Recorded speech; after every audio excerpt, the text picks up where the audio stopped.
Jorge Trebisonda nace en 1395 y fallece en 1420, ¿no? Jorge nace en esta parte de Trebisonda, en el Imperio Bizantino. Él era griego de lengua y de formación clásica, aristotélica, ¿no? Con esta lógica aristotélica, con esta retórica antigua, esta filosofía helénica tardía, y crece en el mundo bizantino en decadencia, con una fuerte conciencia de que el saber griego debía salvarse y transmitirse antes de desaparecer. En su contexto, este tránsito marca esta urgencia, esta rigidez doctrinal, esta defensa militante de la razón. Entonces, él migra a Italia, donde con muchos intelectuales griegos, no solo él, sino que se integra rápidamente en este mundo humanista y enseña griego, enseña latín, se convierte en traductor profesional, trabaja con el Papa Nicolás V, con los cardenales, en las cortes intelectuales. Entonces, durante esta época goza de este prestigio, considerado como una persona de gran erudición, y también que tiene conocimientos de latín y griego a la vez. Entonces aquí se consolida el puente entre lo bizantino y el Renacimiento. Y en este sentido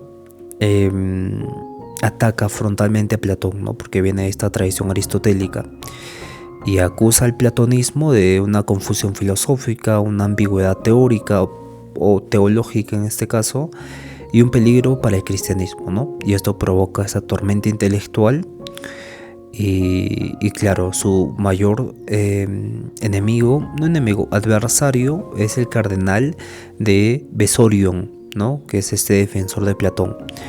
En este sentido, después de esta enemistad, Jorge queda aislado, ¿no? Pierde apoyo político, pierde reputación, y es visto como dogmático, agresivo, incapaz de diálogo, ¿no? Porque recordemos que él era un griego aférrimo y trataba de llevar estas ideas al mundo humanista, viniendo de este mundo bizantino. Y claro, en sus últimos años, con menos reconocimiento, trabaja como traductor, y claro, muere en 1484 sin haber recuperado el prestigio que había perdido por este adversario, el cardenal de Besarium, que era defensor de Platón, ¿no? Que estaba surgiendo el neoplatonismo. Recordemos que toda la escolástica trataban de unir la razón y la fe, pero posteriormente se combina muy bien la parte lógica del platonismo con el cristianismo, ¿no? Y ahí nace Plotino, ideas neoplatónicas, y en este sentido queda relegado Jorge de Trebisonda. Bien, dijimos que él era humanista técnico, no era humanista místico. Entonces, porque él venía de la corriente aristotélica estricta, y claro, había un antiplatonismo militante, donde la ciencia racional demostrativa no era concebible con una vía espiritual ni simbólica. Y claro, habla de distintos aspectos, tanto de lógica, lenguaje, epistemología, ontología. En ontologías ocurre más esta confrontación, ¿no? Porque el realismo aristotélico, en su pensamiento filosófico, el ser se da en sustancias individuales, ¿no? Compuestas de forma y materia. Entonces tiene este rechazo total de las ideas separadas de un mundo inteligible y un mundo sensible, ¿no? Entonces, para él, duplicar el ser es confundirlo, ¿no? Es confundirlo.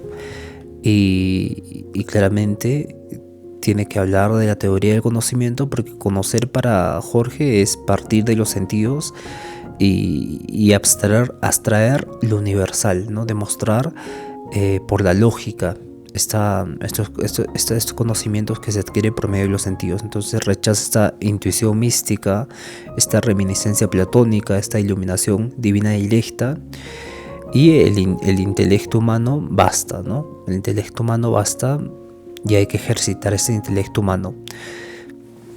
Y que claramente ya aquí en epistemología estaríamos entrando al pensamiento moderno en sí mismo, al pensamiento en el que el ser humano tiene la capacidad de conocer desde la única certeza de que él es un cojito, ¿no? Él existe porque piensa y no puede dudar de que piensa,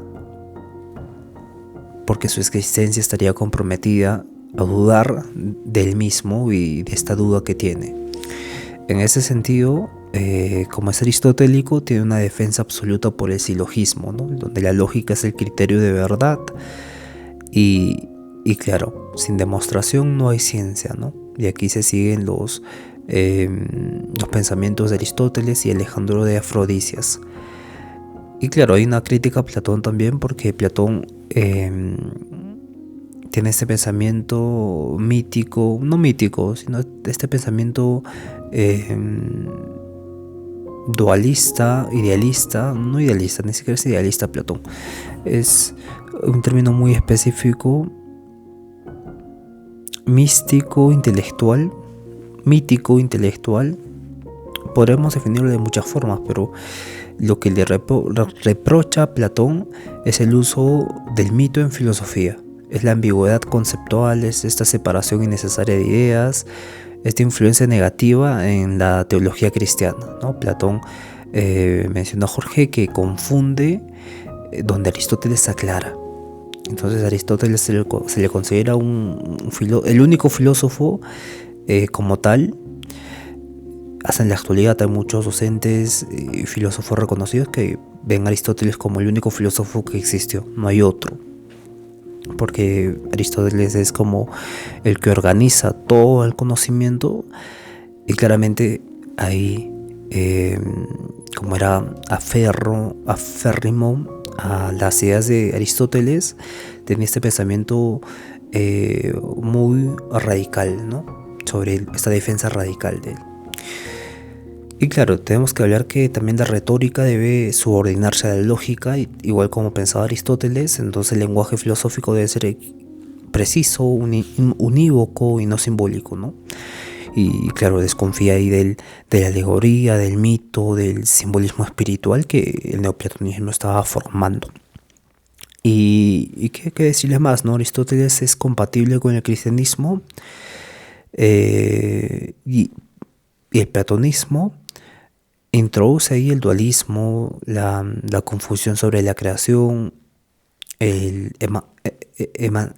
este término es el emanacionismo, ¿no? Donde del bien emanan todo.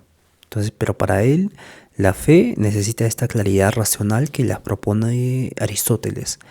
No necesita de metáforas peligrosas. Y claro, su método es lógico, demostrativo, sistemático.